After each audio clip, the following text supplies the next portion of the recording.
Weekly Spooky is brought to you by our generous supporters on Patreon. Get access to exclusive podcasts, videos, and more for as little as $1 a month when you go to weeklyspooky.com and click on the Patreon link.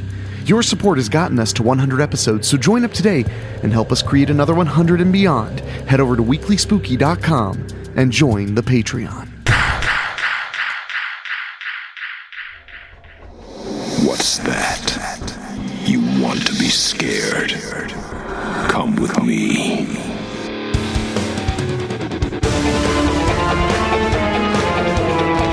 You will experience tales of horror, ghosts, and death. It is not recommended for the weak at heart. Listen in the dark. It's more fun that way.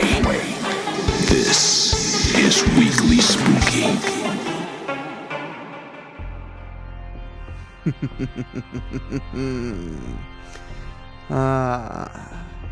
That's right.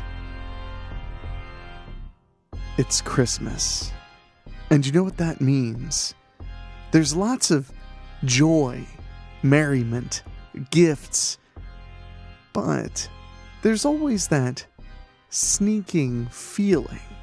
Like while you're enjoying all of your festive food and gifts, someone or something is watching.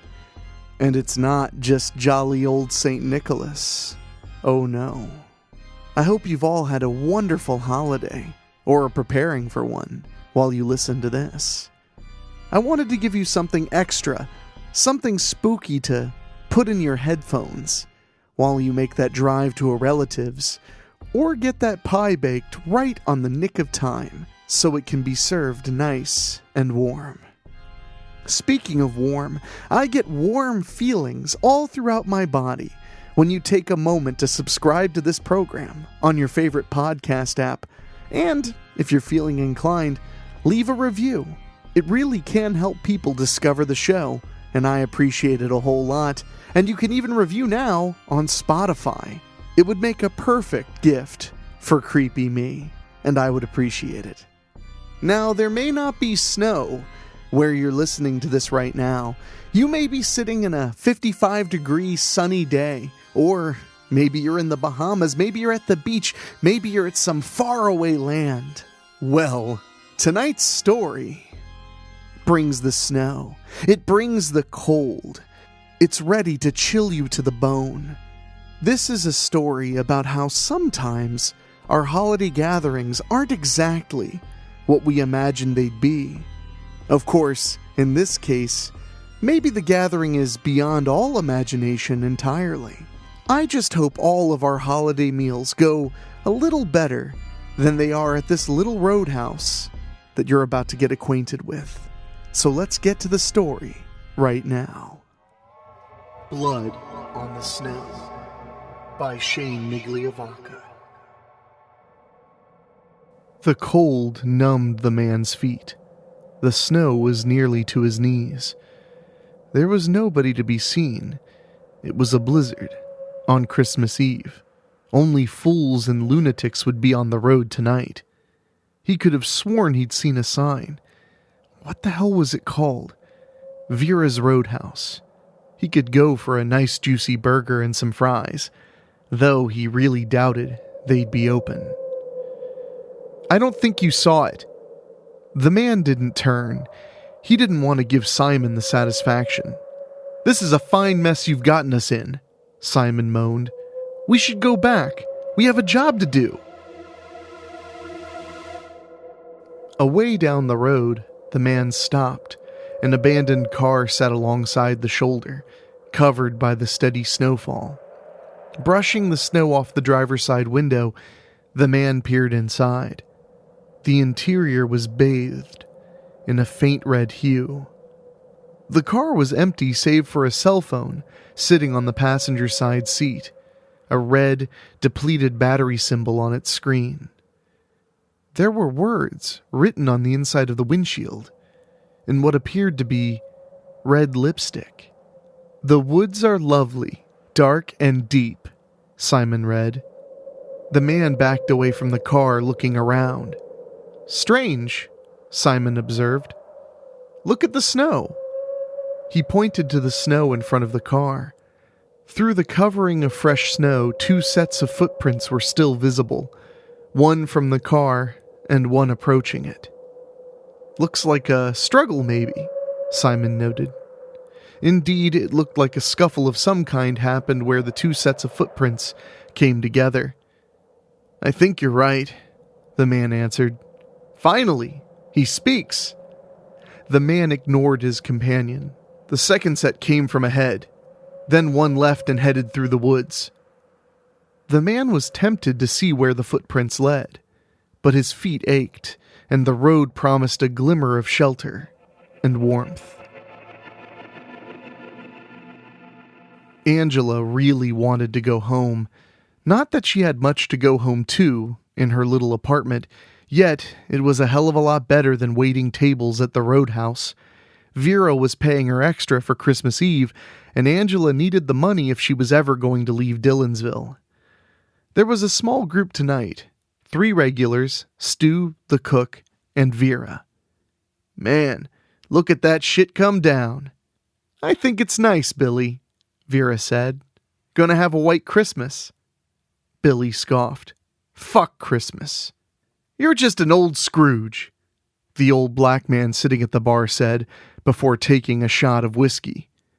"Got that right, Marvin," Billy laughed. "You won't see me wishing anybody a Merry Christmas." "I remember one Christmas," the old man mused for a moment. 20 years back, we didn't have snow until January." "That's global warming for you," Angela spoke up. "Fuck global warming," Billy grumbled. Vera scolded. "Every other word out of your mouth is either fuck, shit, or damn." "Well, hell, I guess I need my mouth washed with fucking soap." This brought a chuckle from another of the regulars. "Don't encourage him, Donnie," Vera said. Donnie, a heavy-set bald man, sat at the end of the bar. "Earlier tonight I saw the strangest-looking light coming out of the woods. Made me feel weird just seeing it," Donnie said softly. "What'd it look like?" "Strange green color, like nothing I'd seen before. Probably some kid snowmobiling got fancy new headlights or something," Billy said dismissively. The front door opened. It banged hard against the wall, startling Angela. A man in a black leather jacket stood in the entrance, brushing snow off his goatee. "Get in here," he ordered. A woman carrying a young girl entered. She flashed a meek smile. "Warm in here," the woman smiled. "Won't be for long if you keep the door open," Billy said, earning a glare from the man. "What brings you folks out on Christmas Eve?" Vera asked. The woman set the girl down. "We were visiting my mother. Ollie thought we could beat the storm home." Vera sat them at one of the booths. "What can I get you folks?" The woman looked at the girl. "What do you want, hun?" Hot chocolate?" Vera smiled. "Can do." "Got a beer?" Ollie asked. "Not tonight," the woman said. "You promised." "I'll drink what I want, Marie." Marie looked at Vera. "I'll have a hot chocolate too." "You folks hungry? I'll have Angela bring you some menus." Sure, Ollie said. "Whatever." "Hey, Vera," Donnie spoke up. "A hot chocolate sounds good. I'll have one too." Donnie slid off the bar stool he'd been keeping warm. Hefting up his loose-fitting pants, he walked over to the table with the newcomers. "Mama, are we going to be home in time for Santa?" the little girl asked Marie. "I'm not sure, honey." "Will Santa still bring stuff if we're not home?" "He won't come if you're a bad girl and keep making noise," Ollie warned her. Donnie tried to make small talk. "Quite a night out, huh?" "Terrible," Marie answered. Donnie smiled and waved to the girl. "What's your name, little one?" "Haley," the girl responded, looking worried. "Why don't you leave us alone, man?" Ollie's eyes narrowed to slits. "Mind your own business." "Sure, sorry." The door opened again, letting in a whirlwind of snow. The man stood there at its center. He stepped into the roadhouse, slamming the door shut in Simon's face. "Hey, wait!" Simon protested before the door closed. The man felt their eyes on him as he went over to a corner booth. From here he had a good view of the roadhouse. Angela approached him, looking a little apprehensive. "Merry Christmas," she smiled. "Can I get you something to drink or bring you a menu?" "A Coke and a cheeseburger with fries, and make it bloody." "Right." She left, and after a moment, Simon slumped into the seat opposite him, brushing snow from his shoulders and hair. "Very funny," Simon bitched. "I thought so. Order anything for me?" "No." "Figures." Donnie sidled up to the man's table. "The place is jumping tonight. Have some car trouble?" "I don't want to do this." Donnie looked perplexed. "What? Don't want what?" "This," the man said. "Talking. Go away." A heavy-set man, his hair pulled back into a ponytail, leaned his head out of the kitchen.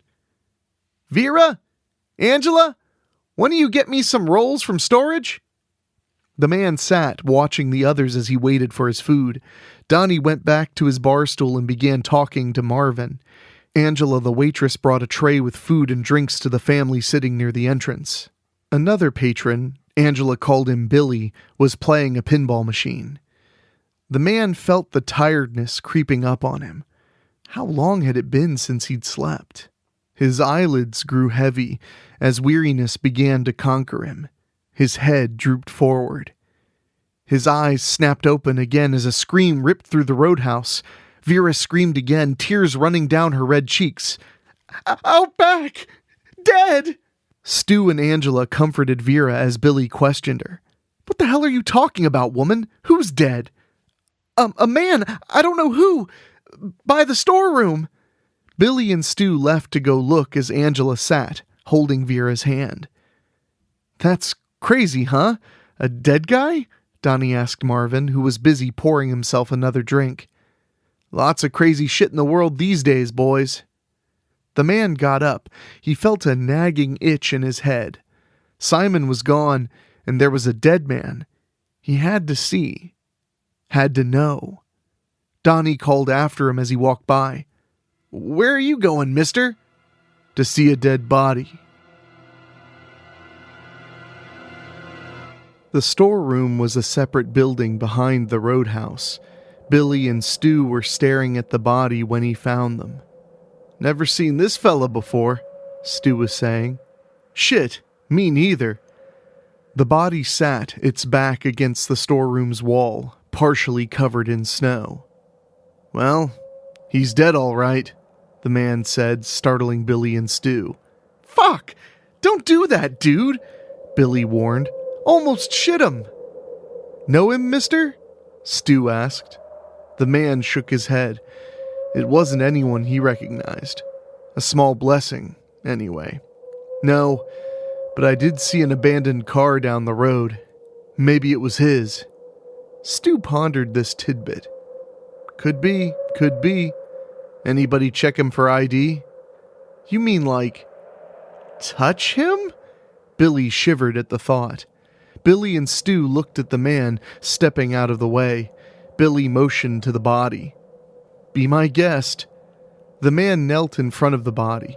The dead man's eyes were wide, a horrified expression etched on his face. "Holy hell!" Stu exclaimed. "What killed him?" Billy asked, his voice wavering. The man brushed more snow off the body. There were no visible marks or wounds anywhere. "No clue." The man searched the body. "Should you be touching him?" Stu asked. "He could have something." The man found a wallet. Inside was $50, a picture of a woman, and a driver's license. "Adam Hunter," he said out loud. "Merry Christmas." Stu stroked his stubbly chin. What do we do with him?" "Leave him here," the man said. "He ain't going anywhere and he'll be frozen. No smell." "I suppose you're right." The man slipped the wallet back into the corpse's pocket before heading back in with Billy and Stu. Inside, not much had changed. Angela sat in one of the booths with Vera. Donnie sat at the bar annoying Marvin, and the family were still seated where they were previous. Angela looked up as they entered. "Is he—" Billy nodded. Was he, murdered?" "Well, that's tough to say, really," Stu said. "We should call the cops. I think Vera needs a doctor." "I'm fine," Vera said, wiping her bloodshot eyes. "I've never seen that kind of look on a man's face before," Billy said, sitting down at the bar. If he was killed," Vera stammered, "that means somebody did it." She looked at the others. An uneasy hush fell over everybody. The man felt the other's eyes on him. "What?" "Well, you aren't from around here," Stu said. "Neither are they." The man pointed to the family. "They got a kid," Billy spoke up. "Besides, you seemed mighty comfortable around that body." "Right," Stu nodded. The man felt sweat trickle down his brow. "Maybe you're a maniac," Donnie answered. "A serial killer." "He looks suspicious," Vera observed. "Look at him, sweating." "You're all being a bunch of idiots," Marvin stated, before taking another shot of whiskey. The man shook his head. "I didn't kill that man." Where was Simon? The man thought. He could really use him right about now. "We should call the cops," Angela suggested. "They can handle it. We don't know if he did anything." Marie stood up. "We should at least lock him up, especially with my daughter here." "I agree," Billy said. "Look, you muskrat love-listening motherfuckers." The man looked at Marie and her daughter. "Pardon my French. I didn't kill that guy. In fact, how do we know it wasn't one of you assholes?" Marvin started laughing. "He's got you there." Angela stood, taking out her phone. "Everybody calm down. I'm going to call the cops. They can sort it all out." Stu seemed to be swayed by this. "Yeah, let them deal with it." Billy grumbled. "Fine." He looked at the man coldly. Vera went behind the bar. "Why don't I make us all some coffee?" The man sat in one of the booths, looking out the window watching the snowfall. "Crap," Angela complained. "All I'm getting is a recording. All the lines must be busy from the storm." "Angela, want to help me with the coffee?" Vera asked. "Coming," Angela answered. "Can I get a beer?" Ollie hollered. "If we're going to be stuck here, might as well enjoy it." Haley tugged at her mother's sleeve. Mama, I gotta pee." Marie looked at Ollie unsure. "I'm not sure, honey." Ollie grumbled. "Take her. Give me some quiet." Taking Haley by the hand, Marie asked Donnie directions to the restrooms. The man watched them go by. He sat wishing he was anywhere but here, on Christmas night. It was obvious most of the people here were ready to pin that dead man on him, but he didn't give a shit about any of them. There was a job to do. The lights flickered rapidly before going out. There were murmurs of shock, confusion, and anger from the patrons and staff. Stu spoke up, trying to calm everyone. "Storm probably knocked out some power lines. Don't worry, I got a generator out back." Then, from somewhere in the roadhouse, somebody screamed. The man felt somebody rush by him in the dark. The others called out. After several minutes of darkness and uncertainty, Angela appeared holding her cell phone to light the way. They followed Angela to the women's bathroom. Vera stood with a shaken Marie and Haley. "In there," Vera motioned to the middle stall. Shining the light into the stall, they crowded around. Sitting there, slumped on the toilet, was a dead woman. She wore an ugly Christmas sweater, made uglier by the blood frozen to it from her slashed throat. Written behind her, in blood, it read, "But I have promises to keep." "Holy shit!" Donnie gasped. Vera took Marie and Haley out of there. "Who is she?" "Fucked if I know," Stu replied. "She's been dead a while," the man pointed out. After some debate, they agreed to leave the woman sitting there. Best not to disturb any evidence. Back at the bar, they found Marie and Haley sitting together in a booth. Vera had lit a couple of kerosene lanterns, giving the interior a soft glow. Deep shadows lurked at the fringes of the light. "Coffee's ready," Vera informed them. Stu exhaled. His breath was visible in the lantern light. "I'm going out to start the generator," he said, pulling on a heavy jacket. "Are you going out there alone?" Donnie asked. Stu reached under the bar, pulling out a pump shotgun. "Not alone."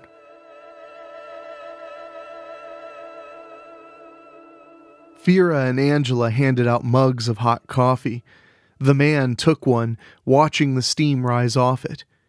He felt too nervous to drink. He was used to being in control, and now he was stuck in the middle of nowhere. There were 2 dead bodies, and Simon was missing. He needed Simon. The man didn't even notice the lights flickering back to life until Donnie clapped.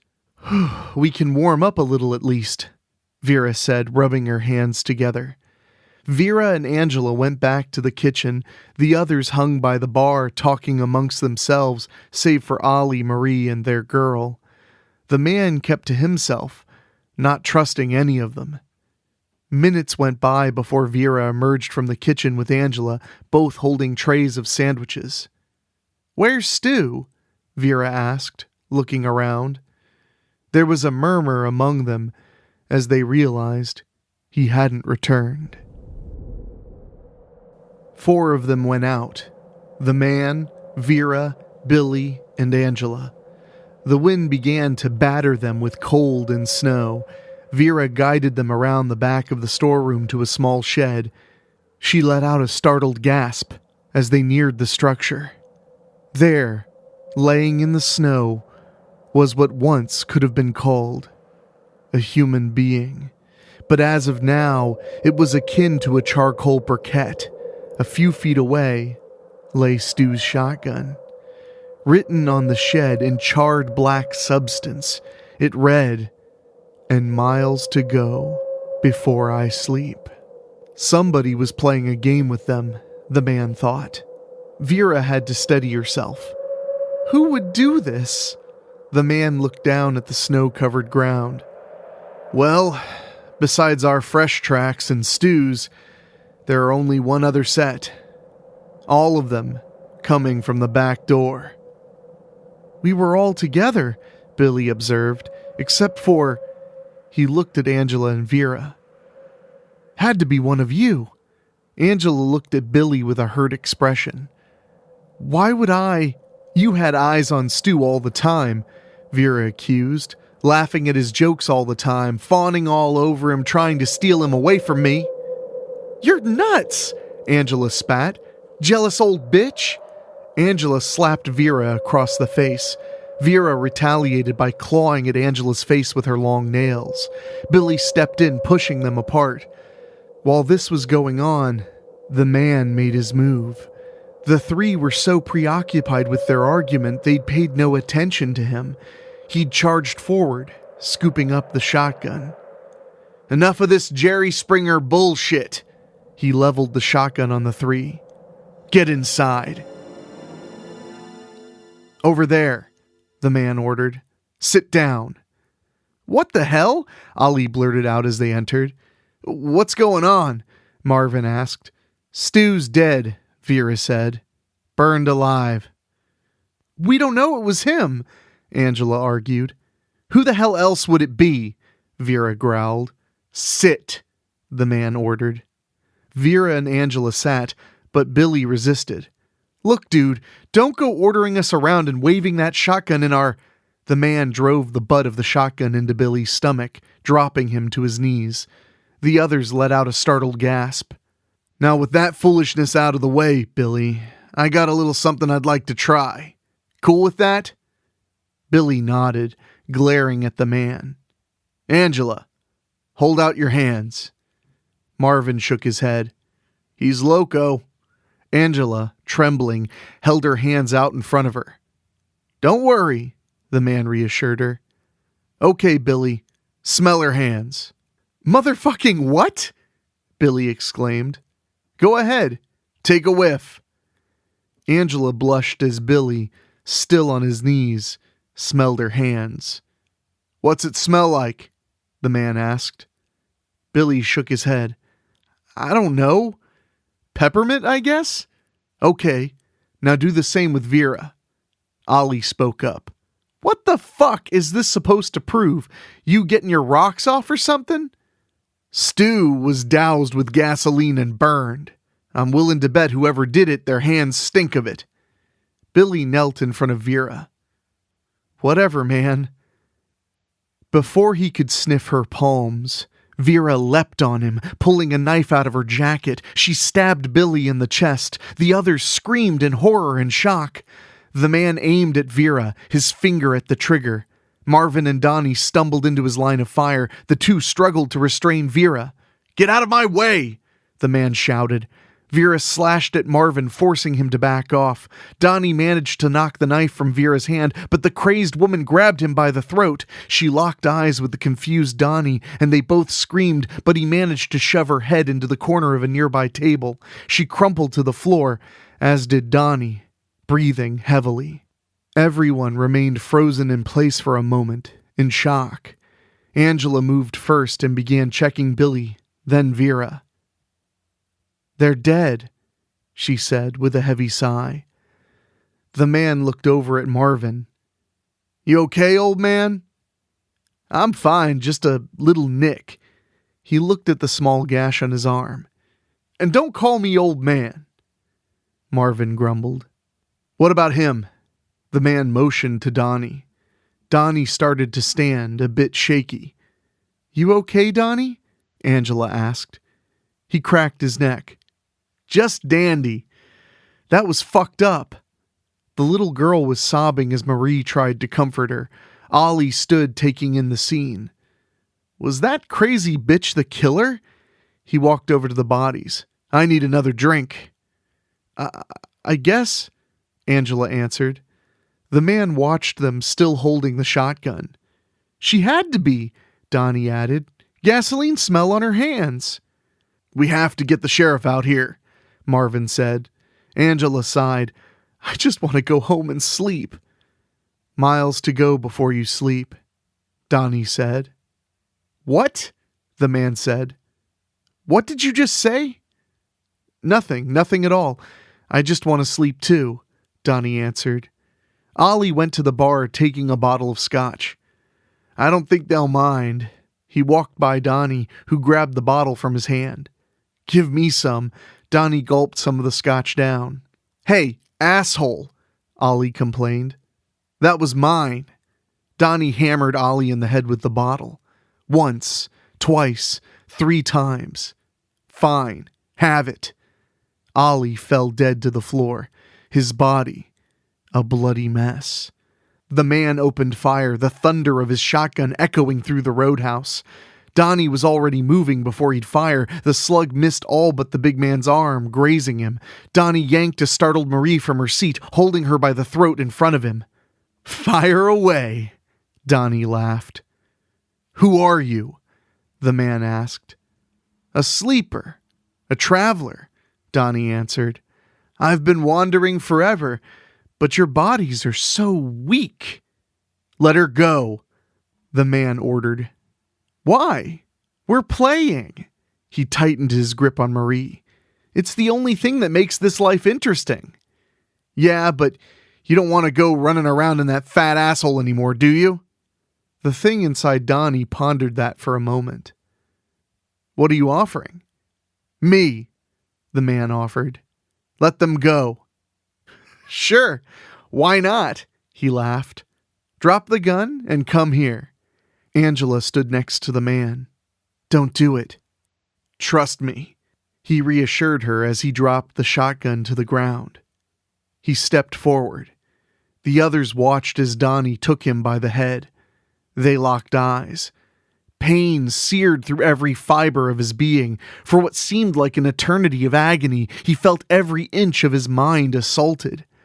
Finally, it ended, and Donnie collapsed to the floor, moaning in pain. Marie grabbed her daughter and held her. The man braced himself against a table. "Your head is filled with so much static," the thing said. "Are you okay?" Angela asked. "Stay away," the man warned. "I can't hold on to myself." He felt it, laughing in his head. "I'm here for you." Simon stood in the doorway of the roadhouse. "Simon, I knew you hadn't left me." The man smiled. Angela looked at the others and then the man. "Who are you talking to?" The man pointed to the shotgun on the floor. "If I come back, use it. I won't be me." He stepped out into the cold.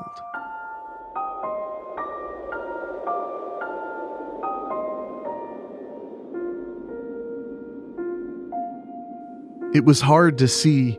The wind and snow assaulted his senses.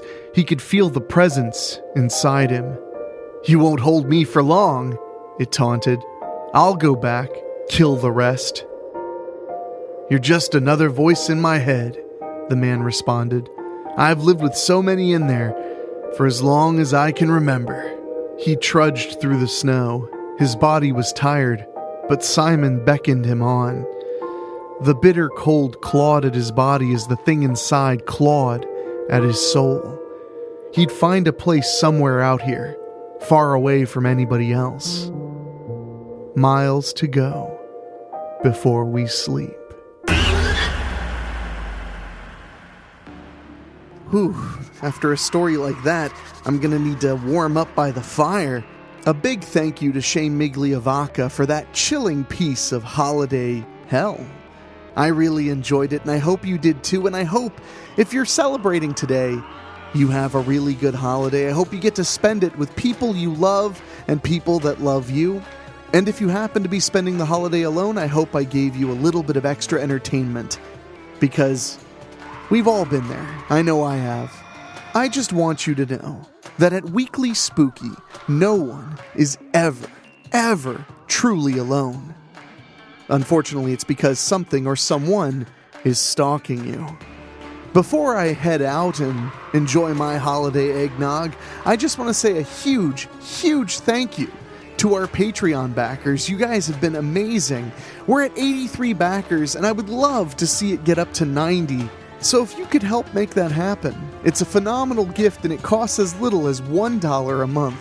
You get all kinds of exclusives, and you help make sure we bring the spooky on your weekly. Speaking of which, I want to say a huge thank you to our Patreon podcast boosters, folks who pay just a little extra to hear my silky voice say their names on the show. Gino Lyons, Karen Ouimet, Jeff Kerr, Jeff and George Hilton, Craig Cohen, Rob Fields, and Kevin Fry. Thank you guys so much. I don't want to get overly sentimental, but you all listening every week has really meant a lot to me. You've gotten me through some really hard times during the pandemic and the lockdowns, and during my own bout with COVID-19. So thank you all so much for listening with me, and know that I'm going to be back next week with a New Year's tale to raise your hair, and we're going to have a big announcement about how we're ringing in the new year. January is going to be a little different on the show, and I think you're really going to like it. So anyway, Merry Christmas from myself, from my producer Dan Wilder, and my composer Ray Mattis. I will talk at you after the holiday. Thank you for listening. Make sure to find your way back next week. But for now, you are safe. Trust me.